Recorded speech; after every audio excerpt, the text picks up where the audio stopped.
Walang nakikitang mali si Vice President Sara Duterte sa pag-share sa social media ng mga videos ng peke o gawa ng artificial intelligence ng umano'y mga estudyanteng sumusuporta sa kanya. Depensa yan ni VP Sara sa kanyang kaalyadong si Senator Ronald Bato de la Rosa matapos i-share ng senador ang isang AI video na umano'y kontra sa impeachment ni VP Sara. Binatikos si de la Rosa sa pagbabahagi ng naturang AI video pero para sa mambabatas, wala siyang pakialam na AI ang video dahil sang-ayon naman siya rito.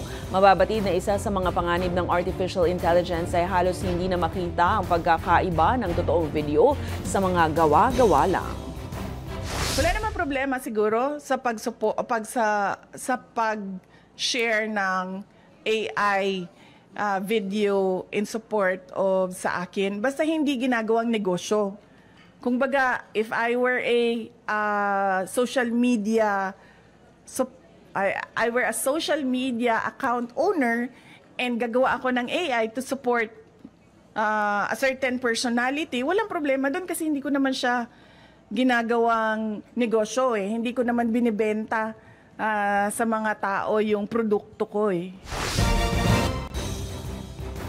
Nanindigan si Vice President Sara Duterte na hindi natinag sa mga umano'y sistematikong pag-atake ang tanggapan ng pangalawang Pangulo ayon kay Vice President Sara Duterte. Sa isang awarding ceremony ng Pasidungog Awards, binigyan diin ni VP Sara na tuloy ang mga programa ng OVP sa social services kahit na tinapiasan sila ng budget ng Kongreso.